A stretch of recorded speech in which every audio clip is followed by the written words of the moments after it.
বিসমিল্লাহির রহমানির রহিম। আজকের এই অনুষ্ঠানে সম্মানিত সভাপতি, মঞ্চে উপস্থিত কেন্দ্রীয় পর্যায়ে বিএনপির নেতৃবৃন্দ, উপস্থিত জেলা পর্যায়ে সহ নেতৃবৃন্দ, আমার সামনে উপস্থিত বিএনপি নেতাকর্মী সহ এলাকাবাসী সহ উপস্থিত মুরব্বীবর্গ, আসসালামু আলাইকুম। আজকের আমাদের এইখানে যে এই অনুষ্ঠানটি একটি অত্যন্ত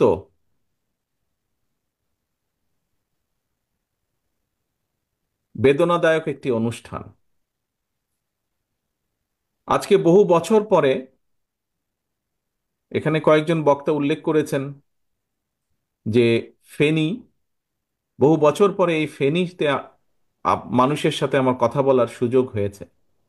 ফেনীর সাথে স্বাভাবিকভাবেই আমার একটি আত্মিক সম্পর্ক রয়েছে। ফেনীতে আসা মানেই একটি আনন্দের, ফেনীতে আসা মানে স্বাভাবিকভাবেই আমার জন্য একটি আনন্দের বিষয়। আপনজনের কাছে আসছি, আপনজনের বাড়িতে আসছি। কিন্তু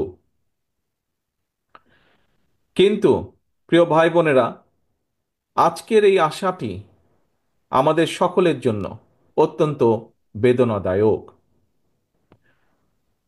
আজকে প্রথমেই আমি মোহাম্মদ মাসুদ সহ আমাদের বহু নেতাকর্মী, প্রায় অর্ধশতাধিকের মতন নেতাকর্মী, যারা বিগত 15-17 বছরে গুম খুনের শিকার হয়েছে, প্রায় শত হাজারের কাছে আমাদের নেতাকর্মী এই ফেনীরই শুধু, যারা জখমের শিকার হয়েছে, বিভিন্নভাবে মানিক সহ সবুজ সহ বিভিন্নভাবে পঙ্গুত্ব বরণ করেছে, তাদের, যারা পঙ্গুত্ব বরণ করেছে তাদের সুস্থতা কামনা করে, যারা শহীদ হয়েছে, আত্মহতি দিয়েছে, তাদের আত্মার মাগফিরাত কামনা করে আমার বক্তব্য শুরু করছি। প্রিয় ভাই বোনেরা, আজকে আপনাদের এই যে হাজার হাজার মানুষ এখানে উপস্থিত আছেন, আপনাদের সকলের সামনে আজকে আমাদের মাসুদের পরিবারের কাছে একটি বাড়ি আমরা হস্তান্তর করছি। আজকে শুধু মাসুদই নয়, আজকে শহীদুল বলেন, মানিক বলেন, সবুজ বলেন, এরকম বহু আমাদের সহকর্মীদেরকে, শুধু ফেনীই নয়, সমগ্র বাংলাদেশে বহু আমাদের সহকর্মীদেরকে আমরা হারিয়েছি। আমাদের হাজারো লক্ষ সহকর্মীরা বিভিন্নভাবে পঙ্গুত্ব বরণ করেছে। এই যে এই মানুষগুলো যেই ত্যাগ স্বীকার করেছে, কেন তারা এই ত্যাগ স্বীকার করেছে? তাদের এই যে ত্যাগ, আত্মত্যাগ, এই যে অত্যাচার নির্যাতন তারা সহ্য করেছে, এই সহ্য করার একটি কারণ ছিল, সেটা হচ্ছে এই বাংলাদেশের মানুষের যে অধিকার এই পলাতক স্বৈরাচার কেড়ে নিয়েছিল, কথা বলার অধিকার, রাজনৈতিক অধিকার, ভোটের যে অধিকার কেড়ে নিয়েছিল, তার বিরুদ্ধে আমাদের মোহাম্মদ মাসুদ সহ আমাদের হাজারো নেতাকর্মী প্রতিবাদ গড়ে তুলেছিল। এবং এই প্রতিবাদ করতে গিয়ে জনগণের দাবি, যে অধিকার, সেটিকে আদায় করতে গিয়ে তাদের মধ্যে বহু গুমের শিকার হয়েছে, খুনের শিকার হয়েছে, হত্যার শিকার হয়েছে, তাদের মধ্যে বহু বিভিন্নভাবে পঙ্গুত্ব বরণ করেছে। আজ আজ এত আত্মত্যাগের বিনিময়, এত আত্মত্যাগের পর, জুলাই আগস্ট মাসে যেই মানুষগুলো, প্রায় 2000-এর মতন মানুষকে হত্যা করা হয়েছে, প্রায় 30,000-এর মতন মানুষ শুধু জুলাই আগস্ট মাসেই বিভিন্নভাবে জখম হয়েছেন, পঙ্গুত্ব বরণ করেছেন। বাকি 17 বছর তো হয়েইছে। এত হাজারো লক্ষ মানুষের আত্মত্যাগের বিনিময় আজ আমরা বাংলাদেশকে স্বৈরাচার মুক্ত করতে পেরেছি। এই স্বৈরাচার, যার বিরুদ্ধে বাংলাদেশের দল মত নির্বিশেষে, শ্রেণী পেশা নির্বিশেষে প্রত্যেকটি মানুষ প্রতিরোধ গড়েছিল, প্রতিবাদ গড়ে তুলেছিল, সেই স্বৈরাচার এই বাংলাদেশের মাটি থেকে পালিয়ে যেতে বাধ্য হয়েছে। প্রিয় ভাই বোনেরা, স্বৈরাচার বাংলাদেশের মাটি থেকে পালিয়ে গিয়েছে। কিন্তু এই যে যাবার আগে, পালিয়ে যাবার আগে যেই হত্যাগুলো সেই করেছে, শত শত হাজারো মানুষকে যে হত্যা করেছে, হাজারো লক্ষ মানুষকে যে জখম করেছে, হাজারো মানুষ যে পঙ্গুত্ব বরণ করেছে, এদের এই হত্যার জন্য, এই মানুষগুলোকে জখম করার জন্য যারা দায়ী, সেই মানুষগুলোকে অবশ্যই দেশের আইনে বিচার করতে হবে।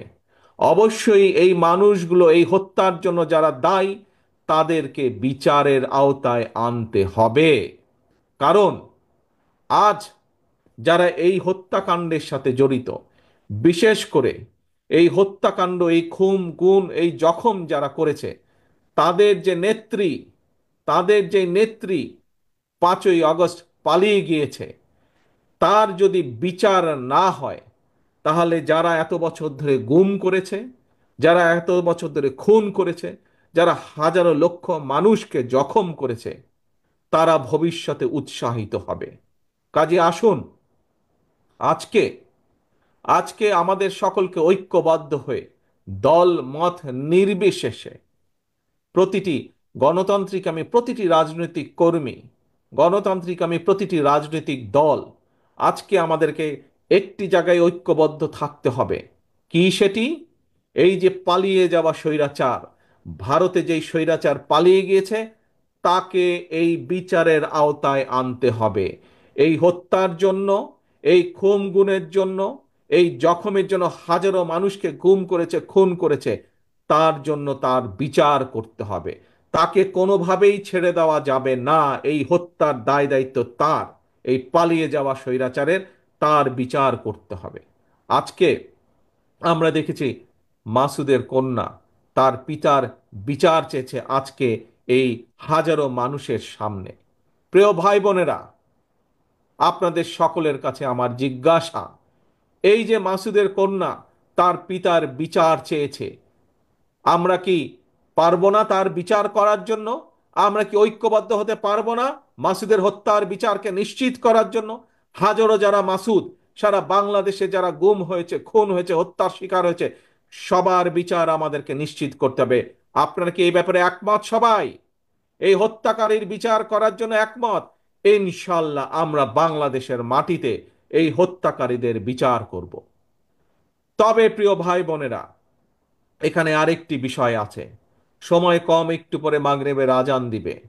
আজ মাসুদ সহ হাজারো মানুষ যারা দেশের মানুষের অধিকারকে প্রতিষ্ঠিত করার জন্য নিজের জীবনকে উৎসর্গ করেছে, যারা চেয়েছিল বাংলাদেশে মানুষের অধিকার প্রতিষ্ঠিত হোক, সেটি রাজনৈতিক অধিকার হোক এবং সেটি অর্থনৈতিক অধিকার হোক, অর্থাৎ এই দেশের মানুষ যাতে সঠিকভাবে শিক্ষা পায়, এই দেশের মানুষ যাতে সঠিকভাবে চিকিৎসার সেবা পায়, এই দেশের মানুষ যাতে বিচারালয় সঠিকভাবে বিচার পায়, এই দেশের সন্তানেরা, এই দেশের যুবকেরা যাতে যখন কর্মসংস্থানের বিষয়ে আসবে, সময় আসবে, তখন যাতে তারা যাতে সঠিকভাবে কর্মসংস্থানের ব্যবস্থা করতে পারে, মানুষ যাতে রাস্তাঘাটে নিরাপদে চলতে পারে, মানুষ যাতে অ্যাক্সিডেন্টে, এই যে হর হামেশা অ্যাক্সিডেন্ট হয়ে বাসে ট্রাকে করে বহু মানুষ মারা যাচ্ছে, এটি যাতে গতিরোধ হয়।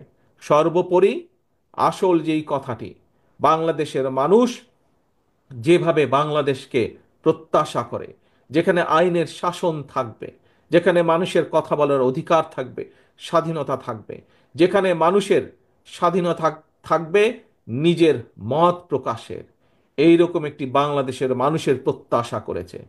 শুধু যে বিগত 15 বছরে যারা গুম হয়েছে, খুন হয়েছে, তারাই নয়, শুধু যে জুলাই আগস্ট মাসে যেই মানুষগুলো নিজের জীবন আত্মহতি দিয়েছেন, শুধু তারাই নয়, 1971 সালে যারা জীবন বাজি রেখে যুদ্ধ করে দেশ স্বাধীন করেছেন, সেই মুক্তিযোদ্ধা সহ, গণতন্ত্র রক্ষার যে মুক্তিযোদ্ধা তারা, এবং জুলাই আগস্ট মাসের যারা মুক্তিযোদ্ধা, যারা শহীদ হয়েছে, তারা সহ প্রতিটা মানুষ, আমরা চাই বাংলাদেশ এমন একটি দেশ হিসাবে আস্তে আস্তে ভবিষ্যতের দিকে এগোক, যেই দেশে মানুষের অধিকার থাকবে, যেই দেশে মানুষ তার মত প্রকাশ করার স্বাধীনতা থাকবে, যেই দেশের মানুষের নিরাপত্তা থাকবে, আইনের শাসন থাকবে, এইরকম একটি বাংলাদেশের প্রত্যাশা মানুষের কাছে। আসুন, আজকে আমাদেরকে যদি মাসুদ সহ হাজারো মানুষ যারা শহীদ হয়েছে তাদের আত্মার যদি মর্যাদা দিতে হয়, তাদের এই আত্মহুতির যদি মর্যাদা দিতে হয়, তাহলে এখন সময় এসেছে সামনের দিকে আমাদেরকে বাংলাদেশকে গড়ে তুলতে হবে। যারা শহীদ হয়েছে, তারা যে কারণে জীবন আত্মহুতি দিয়েছে, তাদের সেই প্রত্যাশা অনুযায়ী আমরা যারা আজ পেছনে রয়ে গিয়েছি, আমাদের সকলকে ঐক্যবদ্ধভাবে বাংলাদেশকে আজকে গড়ে তুলতে হবে। সেই বাংলাদেশকে, যেই বাংলাদেশের আশা আকাঙ্ক্ষা করেছিল মাসুদেরা, সেই বাংলাদেশকে, যেই বাংলাদেশকে আপনার সহ কোটি কোটি মানুষ আজ প্রত্যাশা করে, সেই বাংলাদেশকে আমাদের গড়ে তুলতে হবে। প্রিয় ভাই ও বোনেরা, আপনাদেরই মেয়ে দেশনেত্রী খালেদা জিয়া, আপনারা দেখেছেন দেশনেত্রী খালেদা জিয়া যখন আপনাদের দোয়ায় আল্লাহ রহমতে এই দেশ পরিচালনা করেছেন, কিভাবে চেষ্টা করেছেন বাংলাদেশের মানুষের কর্মসংস্থানের জন্য, কিভাবে চেষ্টা করেছেন এই দেশে যাতে মিল কারখানা তৈরি হয়, কিভাবে উনি চেষ্টা করেছেন কিভাবে এই দেশের সন্তানেরা যাতে লেখাপড়া করে, বিশেষ করে আমাদের মেয়েরা যাতে লেখাপড়া করতে পারে, বোনেরা যাতে লেখাপড়া করতে পারে, শিখতে পারে, সেই ব্যবস্থা করেছেন। প্রিয় ভাই বোনেরা, আপনারা দেখেছেন বিএনপির নেতৃত্বে শহীদ রাষ্ট্রপতি জিয়াউর রহমান যখন দেশ পরিচালনা করেছেন, আপনারা দেখেছেন কিভাবে কিভাবে দেশে খাল খননের মাধ্যমে এই দেশে কিভাবে খাদ্য উৎপাদন বৃদ্ধি করা হয়েছিল, কিভাবে দেখেছেন এই দেশে কলকারখানা তৈরি করা হয়েছিল, এই দেশে বহুদলীয় গণতন্ত্রকে প্রতিষ্ঠিত করা হয়েছিল। কাজেই আসেন, আমরা প্রতিবার দেখেছি যে যখনই আল্লাহর রহমতে বিএনপি দেশ পরিচালনার সুযোগ পায়, বিএনপি সেই পদক্ষেপগুলো গ্রহণ করে যার ফলে দেশ এগিয়ে যায়, যার ফলে দেশের মানুষ আস্তে আস্তে করে সমৃদ্ধির পথে এগিয়ে যায়। প্রিয় ভাই বোনেরা, আগামী দিনে যাতে বাংলাদেশ আবার বাংলাদেশের মানুষের প্রত্যাশা অনুযায়ী ধীরে ধীরে সামনের দিকে সমৃদ্ধির পথে এগিয়ে যেতে পারে, সেই জন্য আমরা 31 দফা বাস্তবায়নের প্রতিশ্রুতি দিয়েছি বাংলাদেশের মানুষের কাছে। সেই জন্য আমরা 31টি দফা তুলে ধরেছি। সেই 31 দফার মধ্যে আমরা দিয়েছি কিভাবে কৃষককে তার পণ্যের মূল্য দিব, কিভাবে আমরা কৃষকের কাছে সার বীজের ব্যবস্থা নিশ্চিত করব, কিভাবে এই দেশের মানুষের স্বাস্থ্য সেবা আমরা নিশ্চিত করতে চাই, কিভাবে এই দেশের শিশু সন্তানদের লেখাপড়ার ভবিষ্যৎ আমরা নিশ্চিত করতে চাই, কিভাবে আমরা বেকারদের কর্মসংস্থান করতে চাই, কিভাবে নারীদের স্বাধীনতা নিশ্চিত করতে চাই, এইভাবে আমরা 31টি দফা দিয়েছি। প্রিয় ভাই বোনেরা, আজকে আমরা বিভিন্ন মানুষের কাছে আজকের যে অন্তর্বর্তীকালীন সরকার, সেই সরকারকে আমরা দেখেছি সংস্কার প্রস্তাবের জন্য কমিশন গঠন করে দিয়েছে। সেই কমিশনের কতগুলোকে দেখেছি আমরা, তারা সংস্কার প্রস্তাব কিছু কিছু উপস্থাপন করেছে এই অন্তর্বর্তীকালীন সরকারের কাছে। আজ যারা সরকার বা সংস্কার নিয়ে কথা বলছে, সরকারের ভেতরেই হোক সরকারের বাইরেই হোক, কিন্তু আজ থেকে প্রায় 2.5 বছর আগে আপনাদের এই প্রিয় দল বাংলাদেশ জাতীয়তাবাদী দল দেশের মানুষের কাছে দেশকে গঠনের জন্য, রাষ্ট্র কাঠামোকে মেরামতের জন্য আজ থেকে 2.5 বছর আগে এই দফাগুলো দিয়েছে, 31 দফা দিয়েছে বা সংস্কার প্রস্তাব দিয়েছে। আজকে থেকে 2.5 বছর আগে, যেই সময় স্বৈরাচার অস্ত্রের জোরে এই দেশের রাষ্ট্র ক্ষমতাকে ধরে রেখেছিল, সেই সময় বিএনপি ছাড়া আর কেউ কোনো সংস্কারের কথা বলেনি। আজ শুধুমাত্র এক বিএনপি বলেছিল। প্রিয় ভাই বোনেরা, কেন বিএনপি বলেছিল? কারণ বিএনপি দৃঢ়ভাবে বিশ্বাস করত যে এই স্বৈরাচার একদিন বিদায় হবে, এই স্বৈরাচার বাংলাদেশের মাটিতে বিদায় হবে, বাংলাদেশের মাটিতে এর পতন ঘটবে, এবং তখন দেশকে গড়ে তুলতে হবে, রাষ্ট্রকে গড়ে তুলতে হবে, জনগণকে সমৃদ্ধির পথে নিয়ে যেতে হবে। সেই জন্য আজ থেকে 2.5 বছর আগে বিএনপি 31 দফা উপস্থাপন করেছে জাতির সামনে। প্রিয় ভাই বোনেরা, আমরা স্বৈরাচারকে বিদায় করেছি। ইনশাল্লাহ সামনের দিনে আমরা জনগণের শাসনকে প্রতিষ্ঠিত করব। আমরা প্রত্যাশা করি যে জনগণ যেই প্রত্যাশা নিয়ে এই অন্তর্বর্তীকালীন সরকারের দিকে তাকিয়ে আছে, যে তারা জনগণের সরকার প্রতিষ্ঠার জন্য সব রকম সহায়তা করবে, জনগণের প্রতিষ্ঠা, জনগণের প্রত্যাশিত সরকার প্রতিষ্ঠার জন্য তারা কাজ করবে। আমরা প্রত্যাশা করি তারা জনগণের সেই প্রত্যাশা পূরণ করবে, এবং যার মাধ্যমে এই দেশে জনগণের সরকার প্রতিষ্ঠিত হবে। এবং জনগণের সরকার প্রতিষ্ঠিত হলে এই 31 দফা বাস্তবায়নের মাধ্যমে আমরা ধীরে ধীরে বাংলাদেশকে এগিয়ে নিয়ে যাব। তবে এখানে একটি কথা বলি, আমরা খেয়াল করছি কিছু কিছু মানুষ সংস্কার সংস্কার সংস্কার কথা বলে সব রকমের প্রক্রিয়াকে দীর্ঘায়িত করছে। পরিষ্কারভাবে আজ আমি এই হাজারো মানুষের সামনে একটি কথা তুলে ধরতে চাই। আজ আমাদেরকে দেখতে হবে সংস্কার সংস্কার করে এটি কি কোনো ষড়যন্ত্র কিনা। যদি সংস্কার সংস্কার করে এই বিষয়টিকে যদি দীর্ঘায়িত করা হয়, তাহলে দেশের সমস্যা বাড়বে। আমাদের যে হারে দ্রব্যমূল্যের ঊর্ধ্বগতি হচ্ছে, যে হারে বেকার সমস্যা হচ্ছে, যে হারে শিক্ষা ব্যবস্থা ভেঙে পড়ছে, যে হারে আইন শৃঙ্খলা ব্যবস্থা ভেঙে পড়ছে, যদি এই সব কিছুকে আবার জনগণের প্রত্যাশা অনুযায়ী গড়ে তুলতে হয়, যদি দ্রব্যমূল্যের ঊর্ধ্বগতির লাগাম টেনে ধরতে হয়, তাহলে অবশ্যই জনগণের সেই সরকারকে প্রতিষ্ঠিত করতে হবে। যত দ্রুত আমরা জনগণের সরকারকে প্রতিষ্ঠিত করতে পারবো, তত দ্রুত আমরা বাংলাদেশকে আমরা তত দ্রুত সমৃদ্ধির পথে নিয়ে যেতে সক্ষম হব। প্রিয় ভাই বোনেরা, আসুন আজকে আজকে যে কারণেই আমরা এখানে হাজারো মানুষ উপস্থিত হয়েছি, আজকে সকলে মিলে আমরা শপথ গ্রহণ করি যে আমরা সেদিনই সেদিনই আমরা মাসুদ সহ সকল শহীদদেরকে যথাযথ মর্যাদা দিতে পারবো, যতদিন পর্যন্ত এই বাংলাদেশের মানুষের শাসন প্রতিষ্ঠিত না হবে। যেদিন বাংলাদেশের মানুষের রাজনৈতিক অধিকারকে প্রতিষ্ঠিত করব, যেদিন বাংলাদেশে গণমানুষের মানুষের সরকার প্রতিষ্ঠিত হবে, ভোটের মাধ্যমে দেশের মানুষের সরকার প্রতিষ্ঠিত হবে, সেদিনই আমরা মাসুদ সহ আমাদের হাজারো শহীদের সঠিক আমরা মর্যাদা প্রদান করতে পারবো। আসুন আমরা প্রতিজ্ঞা গ্রহণ করি, যতক্ষণ পর্যন্ত মাসুদের আত্মার সেই মর্যাদা আমরা প্রতিষ্ঠিত করতে না পারবো, ততক্ষণ পর্যন্ত আমাদের সংগ্রাম বন্ধ হবে না, ততক্ষণ পর্যন্ত আমাদের আন্দোলন চলমান থাকবে, জনগণের শাসন যতদিন প্রতিষ্ঠিত না হতে পারে। কি ভাইরা, আমরা এই শপথ নিতে পারি? আসুন আমরা আজকে হাত তুলে সকলে এই শপথ গ্রহণ করি। আমাদের সকল শহীদদের, স্বৈরাচার মুক্ত আন্দোলনের শহীদদের আত্মার যদি যথাযোগ্য মর্যাদা দিতে হয়, তাহলে আমাদেরকে বাংলাদেশের মানুষের গণতন্ত্রের শাসনকে প্রতিষ্ঠিত করতে হবে। এবং যতদিন পর্যন্ত সেই গণতন্ত্র প্রতিষ্ঠিত না হবে, ততদিন পর্যন্ত আমাদের আন্দোলন অব্যাহত থাকবে। ধন্যবাদ সকলকে। তবে এখানে আমাদেরকে খেয়াল রাখতে হবে প্রিয় ভাই বোনেরা, আমাদের ভিতরের কিছু কিছু মানুষ এবং নতুন করে কিছু কিছু মানুষ আমাদের ভেতরে ঢুকে বিভ্রান্তি তৈরি করছে। তারা সমাজে এমন কিছু কাজ করার চেষ্টা করছে যেখান থেকে সাধারণ মানুষ বিভ্রান্ত হতে হবে।